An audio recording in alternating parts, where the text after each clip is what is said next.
Olá pessoal, tudo bem? Sejam muito bem-vindos a mais uma aula de matemática financeira, aula que é sobre equivalência de capitais. Aqui na matemática financeira, no fundo, nós trabalhamos sempre com o mesmo problema, que é deslocar quantias no tempo. E já sabemos fazer isso, né? Vimos os juros, que é quando a gente tem um valor no presente e quer levar esse valor para o futuro, e vimos também o desconto racional, quando temos um valor lá no futuro e queremos trazê-lo para o presente. Agora, a gente vai aplicar isso aqui na equivalência de capitais para resolver problemas fundamentais de matemática financeira. Bom, capitais equivalentes são capitais que, transportados para uma mesma época, resultam valores iguais. Não faz sentido eu comparar valores que estão associados a épocas diferentes. Eu tenho que ter todos os valores em uma mesma época. Aí eu posso analisar. Como que eu faço para transportar valores?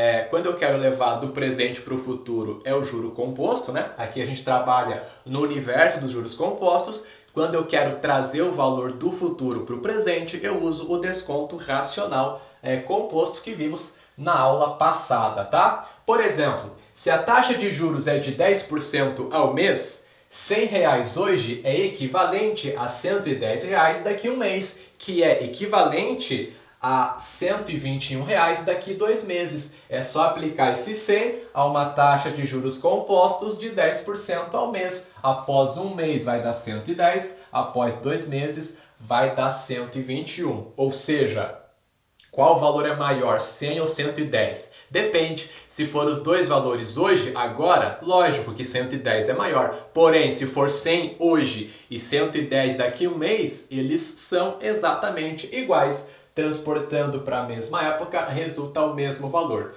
Se eu levar o 100 um mês para frente, dá o 110. Se eu trazer o 110 um mês para trás, vai resultar o 100. É só dividir o 110 por 1,1, né? Divide o teu valor por 1 mais a taxa de juros elevado ao tempo, né? Onde tempo 1 você volta um período, né? Tempo sendo 2 você volta o teu valor 2 períodos e assim por diante. Beleza? Já temos um exemplo aqui para a gente trabalhar com essa ideia. Se o dinheiro vale para mim 20% ao mês, qual a melhor opção de compra de um produto que custa R$80? Primeira opção, à vista com 10% de desconto. Segunda opção, 2 parcelas iguais, isso aqui sem acréscimo e sem desconto, tá? Vai pegar o 80 e dividir em 2 vezes. Aí, uma dessas parcelas vai de entrada no ato da compra e a outra é para 30 dias. E a terceira opção é em 2 parcelas iguais, também sem acréscimo nesse 80 e sem desconto, com a primeira parcela para 1 mês após a compra e a segunda para 2 meses após a compra. Como que eu vou fazer para resolver isso aqui? Primeiro, você vai pegar cada situação e montar um esqueminha. Esqueminha é o seguinte, você coloca aqui o tempo 0, esse é o primeiro tempo que você tem. O que significa o tempo 0? É o ato da compra, tá? É o momento da compra. O tempo 1 vai ser 1 mês após a compra. Então aqui, na primeira opção de pagamento, o que acontece? O pagamento é feito à vista e eu ganho 10% de desconto. 10% de 80 dá 8. Portanto, 80, né, com 10% é 80 menos 8, que fica 72. Na primeira opção de pagamento, eu pago 72 no tempo 0, que é o ato da compra. Ok. Na segunda opção de pagamento, o que acontece? O 80 é dividido em 2 vezes, são 2 parcelas de 40. Uma dessas parcelas é no ato da compra, vai de entrada, ou seja, é no tempo 0 também, né? Aqui no tempo 0 eu pago 40. E depois no tempo 1, que é 1 mês após a compra, eu pago mais 40. Beleza. E na terceira opção, novamente o 80 é dividido em 2 parcelas iguais de 40, só que agora a primeira é 1 mês após a compra, ou seja, é no tempo 1, e a segunda é 2 meses após a compra, que é o tempo 2. Qual dessas opções é mais vantajosa? O que nós temos que fazer aqui é pegar cada um desses pagamentos e transportar todos eles para uma mesma época. tendo os valores todos em uma mesma época, eu vou somar o que eu tenho em cada opção. A que tiver o menor valor é a mais vantajosa para mim. Então, na primeira opção de pagamento, o que vai acontecer? Eu tenho aqui no tempo zero, né? Se eu for converter todos os valores para o tempo zero, vamos fazer assim, né? Trazer todos para o tempo zero. Na primeira opção, eu já tenho o valor nesse tempo zero, então é o próprio 72. Primeira opção, vamos colocar aqui, dá o próprio R$ 72. Na segunda opção, eu tenho esse 40 que já está no tempo zero, não faço nada com ele. Segunda opção, 40 já está no tempo zero, porém esse outro pagamento de 40 é feito um mês após a compra. O que eu tenho que fazer? Se eu estou trazendo todo mundo, estou deixando todo mundo no tempo zero, eu tenho que pegar esse valor e trazer ele um período para trás. Como é que eu faço isso? Eu divido o valor por 1,2, certo? Porque a taxa que eu tenho aqui é de 20%. O dinheiro vale 20% ao mês, tá? Então, para eu voltar esse valor aqui no tempo, eu divido ele por 1,2. Ok. 40 mais 40 sobre 1,2, você faz essa conta, tá? Resulta 73,33. Tranquilo. Terceira opção de pagamento. Terceira opção, o primeiro pagamento de 40 é feito um mês após a compra, tenho que trazer ele um mês para trás, divido 40 para 1,2, né? E esse segundo pagamento de 40 é feito 2 meses após a compra. Agora, eu tenho que dividir por 1,1 ao quadrado.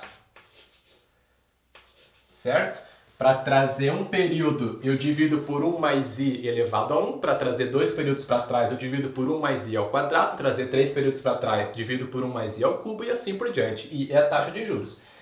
Fazendo essa conta, a gente vai encontrar 61,11.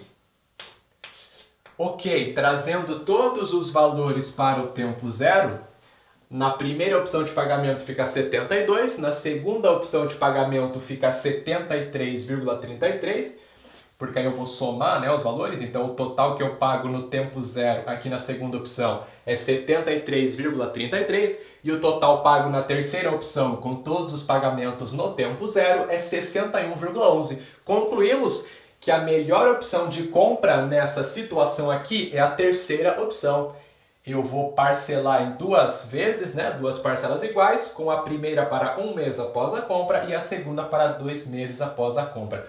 Você pode estar se perguntando o seguinte, tá, professor, mas como que a terceira opção é mais vantajosa, sendo que na primeira eu recebo um desconto de 10%, pago 72, sendo que aqui eu vou pagar 80. Você tem que entender que esse dinheiro ele vai valorizar com o tempo. Ó, o dinheiro vale para mim 20% ao mês. O que isso quer dizer? Se eu tiver os 72 para comprar à vista, comprando à vista, eu levo o produto, mas eu fico sem dinheiro nenhum, né? Eu fico zerado. Se eu escolho aqui a segunda opção, eu vou dar só 40 no ato da compra, beleza? O que sobra para mim? 72 menos 40 sobra 32. Esse 32 após um mês, que é o tempo que eu tenho para pagar a segunda parcela, esse 32 valoriza 20%, certo?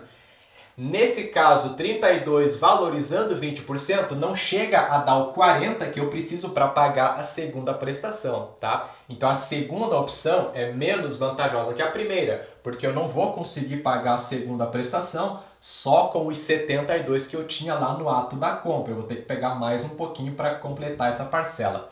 Porém, a terceira opção, ela é mais vantajosa porque eu não pago nada no ato da compra. Então, os 72 que eu tinha para comprar à vista, escolhendo a terceira opção, os 72 após um mês vai valorizar 20%, certo? Aí o valor de 72 valorizado em 20%, eu desconto só 40 da primeira parcela que foi após 30 dias, né? o valor que sobra vai valorizar 20% após um mês. Quando eu for pagar a segunda parcela, o valor que eu obtive com esse rendimento aqui, ele vai ser suficiente para pagar essa parcela e ainda vai sobrar um pouquinho, tá? Por isso que essa opção aqui é a mais vantajosa. Tem que entender que o dinheiro valoriza pra gente. Se eu seguro o dinheiro na minha mão, ele vai valorizar, beleza? Essa é a ideia, mas não tem segredo. É só você trazer todos os pagamentos para uma mesma época, somar os valores de cada opção aqui, estando, né, todos eles na mesma época. A opção que tiver o menor valor é a mais vantajosa. Aqui trouxemos todos os valores para o tempo 0, mas se eu quisesse levar, por exemplo, todos os valores para o tempo 1, poderia, sem problema nenhum. Como que eu levo esse 72 para o tempo 1? Eu tenho que levar ele um período para frente, né? É só eu multiplicar por 1 mais i elevado a 1. Nesse caso, o nosso i, que é a taxa, é 0,2. Beleza. Aí eu teria que trazer esse 40 que está no tempo 0 um período para frente, multiplicaria ele por 1,1, por 1,2, né, elevado a 1. E nessa situação aqui eu teria que trazer esse segundo pagamento de 40 um período para trás. Aí eu divido ele por 1,1, por 1,2, né, elevado a 1, tá? Não tem segredo. Para levar períodos para frente, você multiplica o teu valor por 1 mais i, que é a taxa, elevado a t, onde t é o número de períodos que você está levando para frente. Para trazer períodos para trás, você divide o valor por 1 mais i elevado a t. Da mesma maneira, t é o número de períodos que você traz para trás e i é a tua taxa de juros, tá? Vamos resolver mais uma questão bem bacana agora para finalizar a nossa aula. Paulo tomou um empréstimo de R$300 a juros de 15% ao mês. Juros compostos, tá? A partir de agora, esquece de juros simples, beleza? 2 meses após, Paulo pagou R$150 e um mês após esse pagamento, liquidou seu débito. Qual o valor desse último pagamento? Muito bem. Vamos ilustrar a situação aqui. O primeiro pagamento que o Paulo fez de R$150, ele foi feito 2 meses após ele ter realizado o empréstimo, certo? O momento que ele tomou o empréstimo é o período 0. Se o pagamento foi feito 2 meses após, 2 períodos depois, foi feito aqui no período 2 esse pagamento de R$150. Um mês após, ou seja, no período 3, ele realizou um novo pagamento que a gente não sabe qual o valor, é justamente o que queremos encontrar, vamos chamar de P. Ele realizou esse pagamento P que liquidou o seu débito, liquidou a sua dívida, tá ok? A soma desses dois pagamentos aqui é o que vai liquidar a dívida. Professor, então é só fazer 150 mais P igual a 300? Não. Por quê? Porque esses valores estão associados a épocas diferentes. O que é o 300? É o valor da dívida no momento em que Paulo contraiu essa dívida, ou seja, é no tempo 0. 300 está no tempo 0. O 150 está no tempo 2, porque foi pago há 2 meses, né, após a contração da dívida.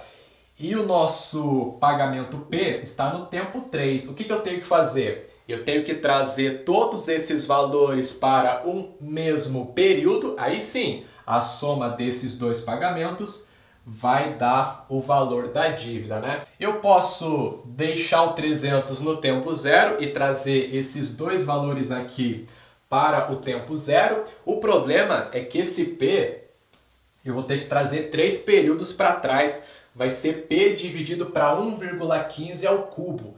Não é muito legal, tá? Se tiver que fazer no braço, isso vai ficar bem trabalhoso. Se for na calculadora, não faz muita diferença, né? Mas pensando em fazer no braço, isso fica bem trabalhoso. O que seria mais fácil, talvez, é levar todo mundo para o período 2, tá? Trazer todo mundo aqui para o período 2. O 300, levando para o período 2, o que eu tenho que fazer? Eu tenho que multiplicar esse cara por 1 mais i ao quadrado, porque ele está no tempo 0, eu preciso trazer 2 períodos para frente, certo? A taxa é 15%, então é 1 mais 0,15, que dá 1,15.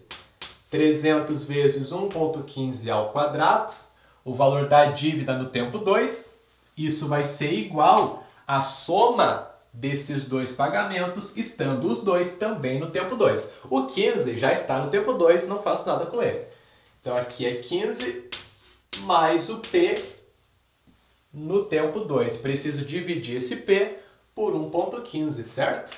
Trazer um período para trás, divide por 1 mais I na 1. Então, divide para 1,15. É só fazer essa conta agora e encontrar o valor do nosso P.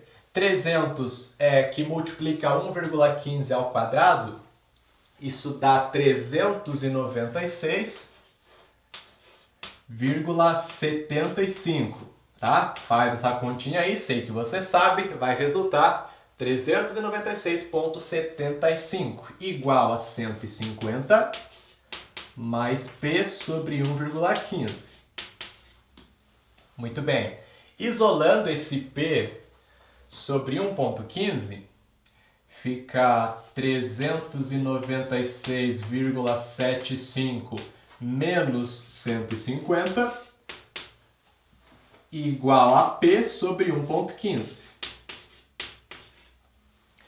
396,75 menos 150 é 246,75.